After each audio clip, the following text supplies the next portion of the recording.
Did you think practice alone would be enough to guarantee a flawless performance? I did. But then I played hundreds of gigs and helped over 3,000 musicians, and I discovered some simple but powerful things I could have done to save myself from disappointing and downright embarrassing performances. So to help you shortcut years of trial and error and play your best when it really counts, here are the 20 key lessons I wish I'd known much earlier. Lesson number 1. I used to play well below my best in performances. I'd be great in the practice room, but fall apart on the gig. And then I went on a tennis course that was based around sports psychology. It totally transformed my tennis in just 3 days. So I applied the same ideas to my music, and my playing was never the same again. I not only performed better, but enjoyed it more. So lesson number 1 is to prioritize your mental game. You want to train your mental skills just as much as your physical technique. This is how you bridge the gap between what you're capable of playing and what you actually played. Think of your mind as the software that runs your musical hardware. If the software glitches, it doesn't matter how good the hardware is. A musician who's so-so in practice but mentally strong will perform much better than an amazing player who falls apart on stage. Lesson number 2. At every gig, I'd start off really tentative. I'd slowly begin to find my groove as things went along until near the end of the performance, I'd finally be locked in and playing well. Then I started taking a few seconds just to get myself into the right frame of mind before starting to play, and I was able to hit my stride from the very first note. So lesson number 2 is to develop a pre-performance routine. The top athletes all do this because it flat out works, and musicians are no different. The few seconds before you start to play are some of the most valuable ones you have, yet most musicians squander them. When you use them deliberately, you give yourself a massive unfair advantage over everyone else, and you'll enjoy your performances much more too. Lesson number 3. I used to get really nervous in the run-up to gigs, and this would stress me out, so I'd get caught in a cycle, feeling anxious about being anxious, which only made things worse. But when I stopped fighting those feelings, everything changed. Lesson number 3 is to make friends with nerves. Because the fact is that nerves are a normal part of human life, and they don't cause many problems if you don't stress about them.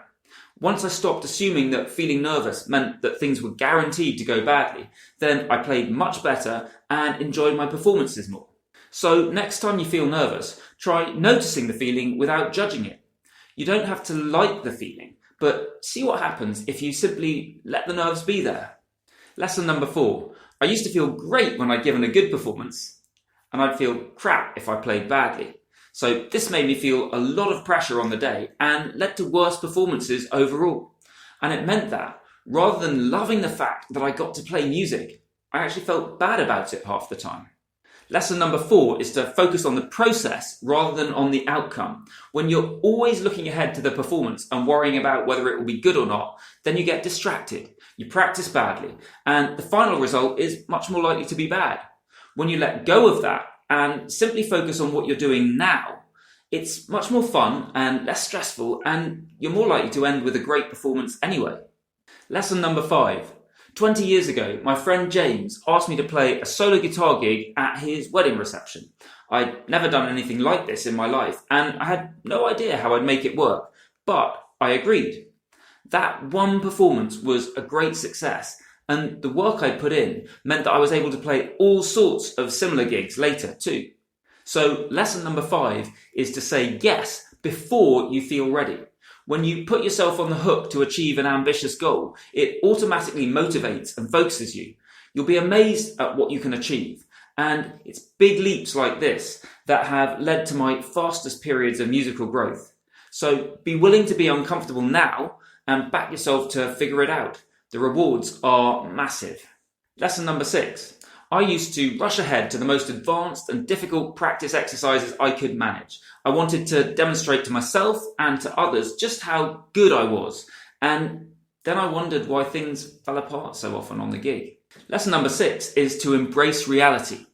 Every world-class musician I've studied with forced me to go back and focus on the basics. Not only that, but I realised that they spent most of their practice time on these so-called simple things too.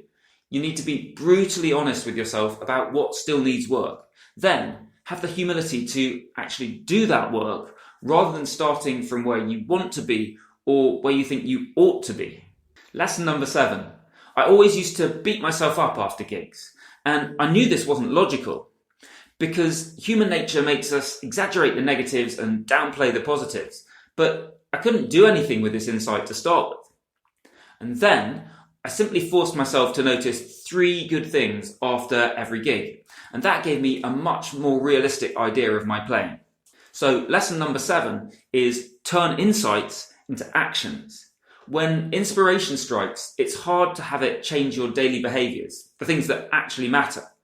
The secret is to create one small concrete step that you can do regularly. Don't try and find the perfect application or address every single angle. Just get it working in one simple thing, like my 3 good things routine. Lesson number 8.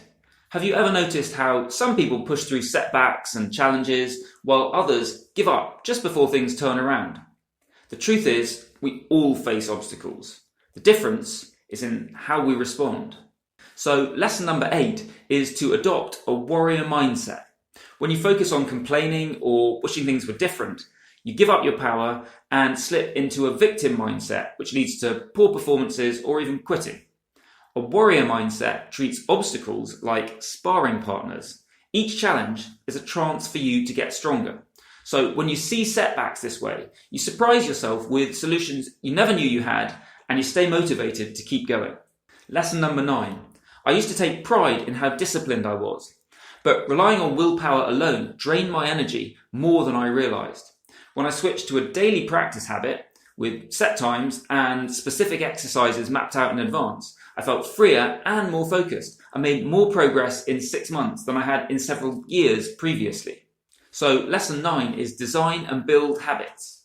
Think of habits as an autopilot for your brain. They free up energy for creativity and focus instead of wasting it on constant decision making. Even if you're disciplined, habits lighten the load and set you up to play at the top of your game when it counts. Lesson number 10. I used to spend ages designing the ultimate practice routine, cramming in every possible detail. But the result either included so many exercises that I'd give up after a week, or it would be so daunting that I'd fail to even start it in the first place. Lesson number 10 is to start with the simplest possible version. The key to amazing progress is sticking with something over a long period of time. People who go in really hot and then burn out don't achieve much. Simpler routines are easier to start, more likely to work, and they set you up for real progress. You can always add in more material or more complexity later. Lesson number 11. I used to think I needed big blocks of time to get real practice done, and I'd get frustrated when I couldn't find enough of them. Then my teacher, Mike Walker, showed me how to create power practice routines for small gaps, and I was shocked by just how much progress I made. Lesson number 11 is to embrace small practice sessions. When you're laser targeted on a specific goal, then no amount of time is too small. Lots of tiny sessions like this stack up massively over time. Plus, shorter bursts keep you sharp because you can take lots of small bites rather than huge draining sessions. Do it! Lesson number 12.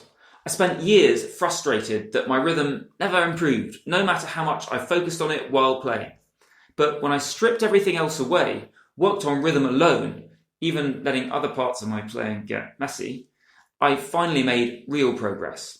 So lesson number 12 is only one thing at a time. Trying to fix everything at once overloads your brain and nothing improves. It's like juggling too many balls. You drop them all. Focus on one aspect, let the rest slide for now, and you'll unlock faster progress. Then move on to the next thing. It's tough because many parts of your playing that genuinely matter to you will get worse for a time, but the end result is well worth it. Lesson number 13. I used to think the more hours I practiced, the better I'd get. But when I looked more closely, I noticed that sometimes hours of work led nowhere, while a few focused minutes often brought huge breakthroughs. Lesson number 13 is quality over quantity. If you focus on always doing quality practice, then you'll get way better results than if you just try and grind out endless hours. It's way more effective and it's more fun too. And remember, sometimes the best thing you can do is to stop when you lose focus. That's often the key to real progress. Lesson number 14. After a lesson with Chris Allard, I listened back to a particularly juicy demonstration he'd done, eager to steal his advanced tricks.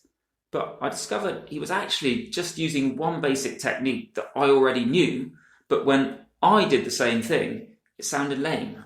Lesson number 14 is do less, but better, and for longer. In music, you'll get more from mastering a few things deeply than knowing lots of things at surface level. It's like digging one deep well instead of dozens of shallow holes. You reach the richest water. Stay with topics and skills longer than you think you need and revisit them often. This is the surprising key to amazing performances. Most impressive playing is actually just the basics, but executed brilliantly. Lesson number 15. I used to cram as many reps as possible into my practice, thinking more was better. But powering through mindlessly just left me frustrated and stuck, thinking I wasn't good enough. Lesson number 15 is to use the plan, do, reflect learning loop. Science and my own experience proves that reflection is vital. If you keep doing the same thing, you're doomed to get the same results. So pause, reflect, and adjust your plan before the next repetition. Most people simply repeat the do part over and over again, but real progress only comes when you include all three parts of the loop. Lesson number 16. Every gig, I would hope and pray that all my hard work in practice would magically make my performance better, only to be disappointed. Then Mike Outram flipped my thinking. Start with performance, not practice, and let feedback guide what you work on. Lesson number 16 is to use the do music, get feedback, practice loop. Instead of seeing performance as the finish line, make it your starting point. Each gig shows you exactly what to improve, so you can practice smarter. That's how you set yourself up for seriously rapid progress. Go around the loop as fast as possible. Even if it means failing more often, your failures will soon be better than your current bests. Lesson number 17. For years, I choose practice topics based on what excited me, but my performances never really improved.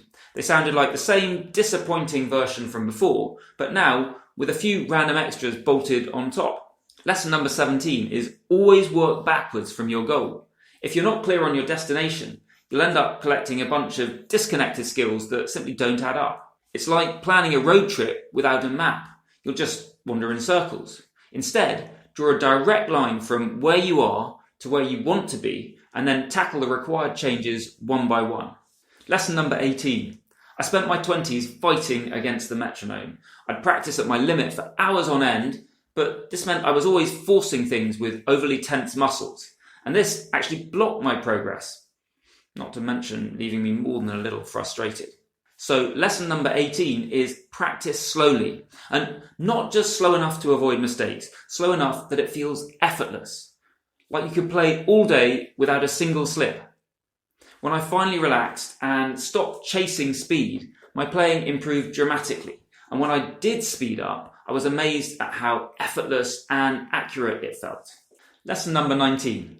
I spent ages wondering why some hugely impressive musicians left me cold, while others, playing simple stuff, held me transfixed and unable to stop myself from swaying with the music. When I figured out the secret, my own performances transformed. Lesson number 19 is work on your rhythm. Musicians who have loads of technique but crappy rhythm will always disappoint, while even simple stuff played with great rhythm will delight audiences all night long. Rhythm is the heartbeat of music. Everything sounds better when it feels good. Practice rhythm on its own. Feel it in your body before you put it in the instrument, and your playing will become truly infectious. Lesson number 20. I used to judge my practice by simply asking myself, do I like it? Which left me confused and inconsistent. I struggled to pinpoint exactly what was wrong and how to fix it. Plus, I give different answers on different days depending on my mood. So lesson number 20 is to use black and white exercises. Before you start, have a clear, measurable goal, something where you can answer the question, did I do it? With a simple yes or no, like checking if a light is on or off. No maybes.